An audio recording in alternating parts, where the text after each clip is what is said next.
Just a couple of notes about the mechanics of what worker ownership is. Some of the folks have actually worked in them, so this may encourage you guys to pitch in if you have something to add on these fronts. But every cooperative has a membership. There's a group that are the members, and it's not a kind of loose, permeable boundary. There are the members, and then there are the non-members. And the members have certain rights, and they also have certain responsibilities. And sort of skipping to the third bullet point here, for most cooperatives, there's a membership candidacy period. So if I have a cooperative and you want to join, for instance, Mayor's Mendy, there's a 6-month candidacy period. You come in, you kind of demonstrate whether you fill that ownership role, and then we vote you in or vote you out. South Mountain Company in Martha's Vineyard, I mentioned, they have a 6-year candidacy period. They really want to make sure that you're going to be there for the long run. The fourth point, too, at that point when you get voted in, almost all the cooperatives have capital equity contribution required. So you basically have to buy into the company. And that's a pretty interesting aspect to it. Some cooperatives use that money for the capitalization of the business, and for some it's just sort of a token psychological amount to know that you've got something to lose. These days, those equity contributions don't grow, so you don't buy in and then it gets more and more valuable for most of the cooperatives in the United States, because cooperatives found that if they used that model, at one point, if they were successful, there was a strong temptation to sell out to a larger corporation, and the cooperative would dissolve. So most of them are structured now so that the equity stays pretty much stable, maybe increasing with inflation. The membership has to have an entrepreneurial spirit. I'll talk a little bit about that later. And it has to have, make sure that you have good values and principles of cooperation. So one question for your group is like, who is the membership? Is Helix, are all people in the room suddenly members because they're here? Is there some sort of, if you guys are interested, is there some sort of vote that takes place? What will happen there? Somebody will have to decide that at one point. It's not certain. The governance of the organization has to be decided. By California law, every cooperative has to have a board of directors. It can be all the members. For instance, the Arizona Bakeries that I work for, all members, all 25 of us are on the board. At Alvarado Street, I think they elect from their 60 workers, something like 9 to operate the board. There are empowered committees, there are empowered job roles. All these are decision makers, and at the end of the day, if no one has been delegated the decision-making authority, then it comes back to the general membership, that the whole group makes the decision. You have to have good financing, you have to have a solid business plan. Even if you have all the democratic spirit and all the entrepreneurial spirit, if you have a bad idea, it's not going to do much.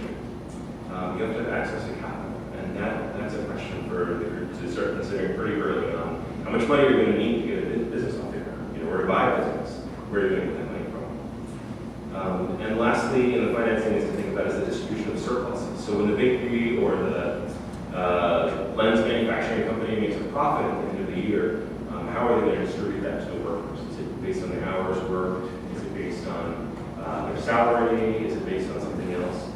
This is distribution of surpluses basically keeps people knowing that their effort makes a difference to the profit of the company. So it's a pretty important structure that you do distribute surpluses at least once a year so that people know that their efforts make a difference to the profit of the company. So it's not just a question of the mathematics, but also in terms of rewarding people for hard work and good ideas. So, did anyone have, these are very broad brush strokes, but did anyone work with a cooperative want to say anything more about sort of the basic, just very basic ideas, or did anyone have questions about this basic illustration? Yeah, Brian? I just have one comment. I worked with one setting, I worked on a cooperative that was all about it, but they didn't distribute any surplus, and that was annoying to me personally. So you worked, he says you worked at the cooperative, but they didn't distribute any surplus. What did they do with the surplus? They reinvested it in the business, which was okay, but I feel like there could have been balance there.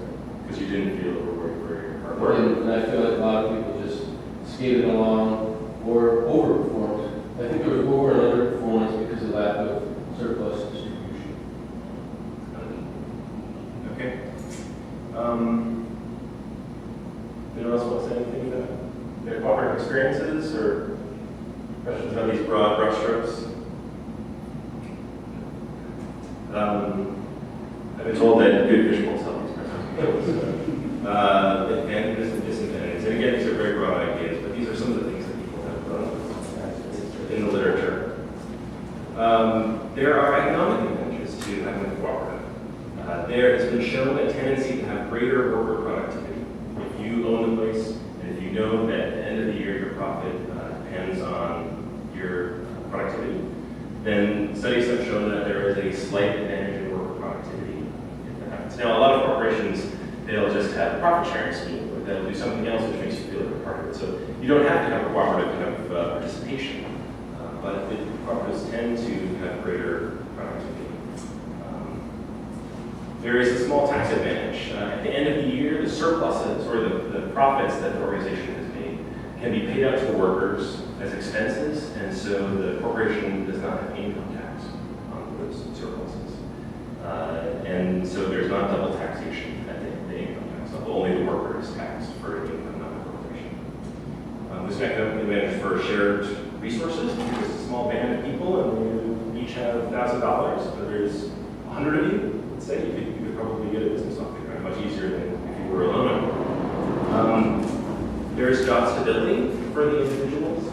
There's the greatest example of this is there was a series of plywood cooperatives up in the Pacific Northwest for a while, and basically their companies would lay them off every winter when the construction trade died down. And they got together and they said, this is really awful for our lives. We want a regular job, regular income, and not have to try to get hired again every year. And so they formed plywood manufacturing cooperatives that would give them steady employment. When winter came, they would shrink their operation, but they wouldn't lay everybody off. It would become sort of dormant, and then in the spring, they would all come back together. And then there's an advantage in terms of just asset building. How many of you own property? A few, not the majority. I think it's becoming harder and harder to own property. But owning a part of a business is an asset that you can rely on in probably different ways than property, but it's a foundation that you can build your life on. So, those are the economic advantages, yes? I'm sure you're going to get around to this as you're dealing with the advantages, but I know for me sometimes it's hard to recall to compare, so I just want to ask along those advantages. I very much appreciate the concept of profit sharing, but I guess there's always the question of when the business is not profitable over the course of the year and how that might have to be dealt with. Yeah, nonprofit. Yeah, that definitely happens. The corporation's bylaws basically define what happens. So for instance, in the bakeries that we develop, for the first 2 years we expect a loss. And so the bylaws say that for the first 2 fiscal years, the corporation absorbs the losses. And if there are profits, they're distributed to all the workers in places of their hours.